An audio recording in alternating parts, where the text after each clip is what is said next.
This is Democracy Now!, democracynow.org, the War and Peace Report. I'm Amy Goodman with Nermeen Sheikh. As Russia's invasion of Ukraine grinds into its 78th day, we're joined by the renowned Ukrainian author Andrei Kurkov. He's the president of PEN Ukraine, usually based in Kyiv, but currently here in the United States. He's set to deliver the Arthur Miller Freedom to Write Lecture Friday at the PEN World Voices Festival here in New York. His novel, Death and the Penguin, was an international bestseller, and his 2018 novel, Gray Bees, was just released in April in English here in the United States. It's set in the Donbas region of eastern Ukraine, where in 2014, rebels loyal to Russia declared independence for the cities of Donetsk and Luhansk. Andrei Kurkov, welcome to Democracy Now! You're here in the United States. Your country is under siege. Can you talk about what is happening? Not only the horror that we're seeing today, but specifically the attack on culture of Ukraine. Hello. In fact, actually, the war started practically with destruction of the Museum of famous Ukrainian primitive artist Maria Primachenko. This museum was situated in Ivankiv, small town near Kyiv. And while it was burning, the local inhabitants were running inside the museum to bring the paintings out and to save them. And now many paintings of Maria Primachenko are in private houses, and people are waiting for the museum to be restored after the war to return them. Actually, also in the beginning of war, one of the best translators from ancient Greek, Alexander Kisluk, was killed by Russians in front of his house in Bucha. Ukrainians can read Aristotle, Tacitus, and other ancient Greek writers and philosophers in translation in Ukrainian thanks to him, but now actually he is gone and his last translation remained unfinished. We have several poets and writers dead. We have over 20 journalists killed by Russian army in Ukraine during the 78 days of wars, including one American reporter. I think he was from Fox News, and he was killed in Irpin near Kyiv. His colleague was very heavily wounded. In fact, the war looks like the war against Ukrainian culture, Ukrainian history, and Ukrainian identity, because a bit later, probably 2 weeks after the beginning of the war, Russian military destroyed the archives of regional KGB in Chernihiv city.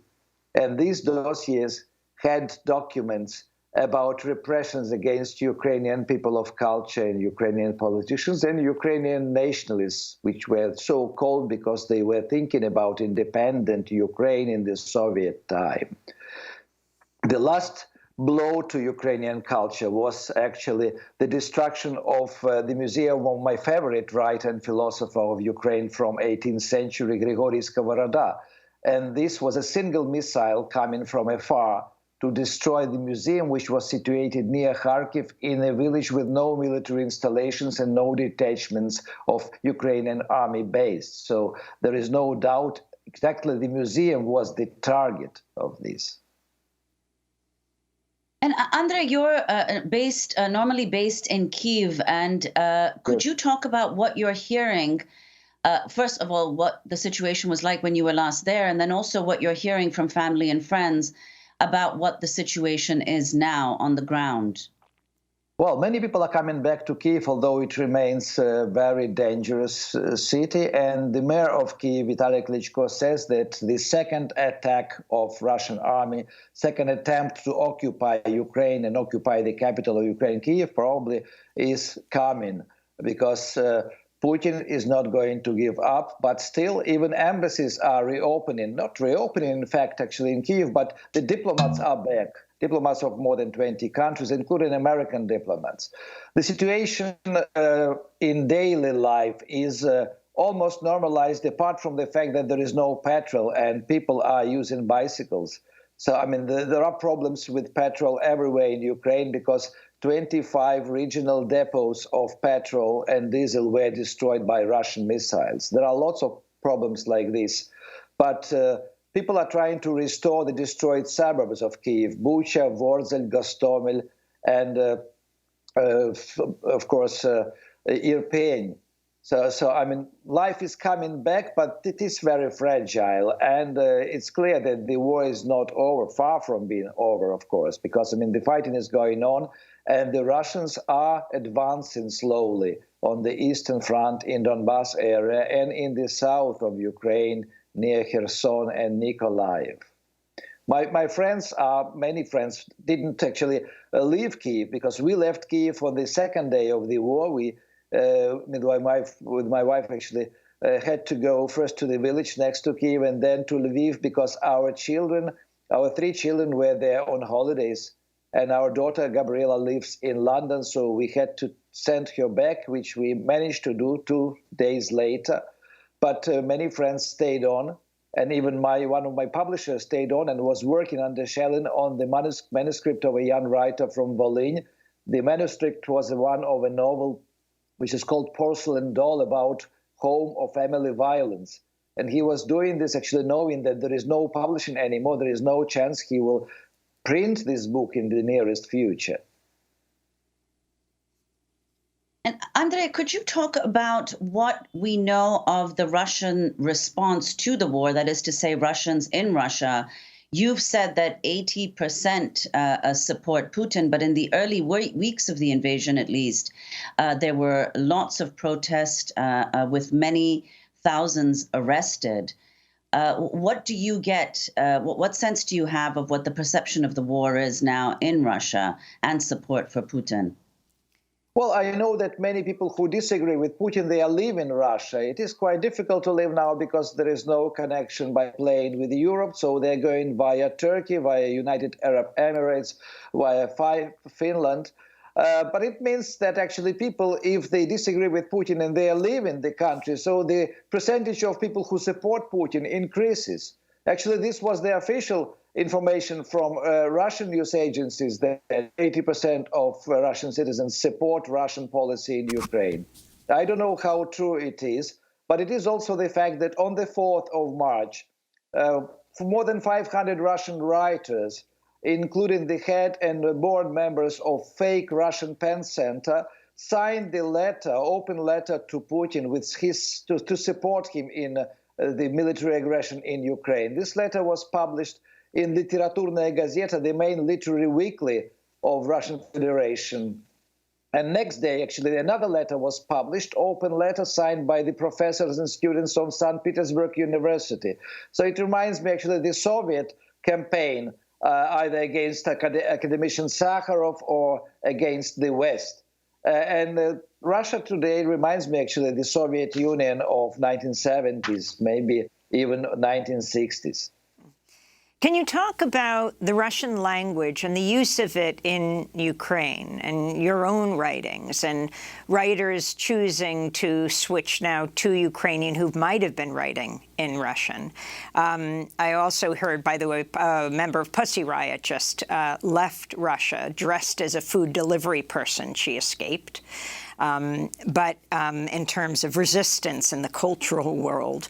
But if you can talk about that issue of the Russian language and culture in Ukraine, and your book, Gray Bees, that was just released in the United States, that takes place in Donbas. Well, I do write in Russian. I'm ethnic Russian. I was born in Russia, grew up in Kyiv. I spent actually 60 years out of my 61 in Ukraine. And I'm not ethnic Ukrainian, but I'm citizen of Ukraine. I'm political Ukrainian, as probably the majority of Ukrainians now. Ukraine is a multicultural society, but Russia was always using Russian language as an instrument of politics, and now the instrument of war. So, I mean, I have also problems, psychological problems. I don't feel comfortable writing in Russian. I still write fiction in Russian. I write nonfiction in Ukrainian. I know many writers who changed from Russian into Ukrainian, and there will be even more of them. But also Ukrainian literature is written not only in Ukrainian and Russian. We have writers in Crimean Tatar language, in Hungarian language, in Transcarpathia. So, I mean, it is multicultural society which was always tolerant towards Russian language literature in Ukraine. And we should, I mean, I should mention that Gogol was Ukrainian writer who made Ukraine fashionable among Russian aristocracy, and who brought lots of Ukrainian words into Russian literary language. Russia appropriated him because he was writing also in Russian, because Russians were educated and Ukrainians actually had lots of problems because of the Tsarist government, because in the 19th century, for example, 40 decrees were signed by different Russian Tsars to ban Ukrainian language. Ukrainian language was stopped from being developed and was kept alive by a dozen of Ukrainian intellectuals who were still writing books in Ukrainian, although they didn't have many readers. My book about Donbass, Gray Bees, actually it's about life in the gray zone of Donbass. This gray zone doesn't exist anymore. It was a strip of land 300 miles long because it was along the front line. Actually, inside the front line, the strip of land between positions of Russians and separatists on one side and Ukrainian army on the other side. And the width of this strip of land was from 300 meters to 5 kilometers or 7 kilometers. And in this land, which was no man's land, there were dozens of villages and lots of people remained there without electricity, gas, running water, without access to food, without access to medical help. So when I was writing this book in 2017, it was already fourth year of the war.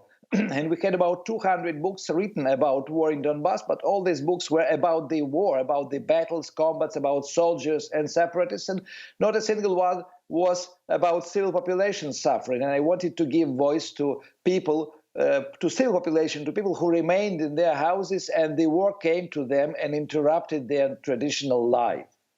The main character is a beekeeper who finds himself in the gray zone, and in the beginning of the war, he defends his bees, his 6 beehives of bees, dreaming actually of the time when he can take them out of the war zone and organize holidays for the bees so that they could collect pollen on the fields not ruined by bombs and not covered with burned gunpowder, which makes honey bitter if the bees collect pollen on battlefields.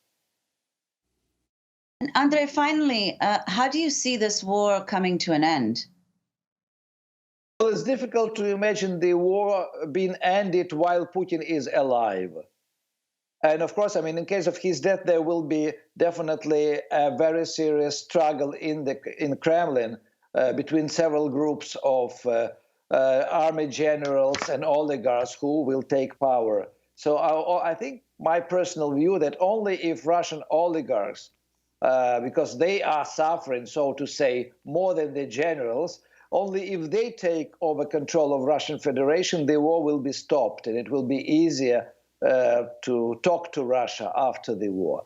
If it is army generals, FSB generals, or GRU, Secret Service generals, who come to the control of Russian Federation, I think there will be more problems for Ukraine, and not only for Ukraine, but also for Moldova, for Lithuania, Estonia, Latvia, for Poland, and for other neighboring countries.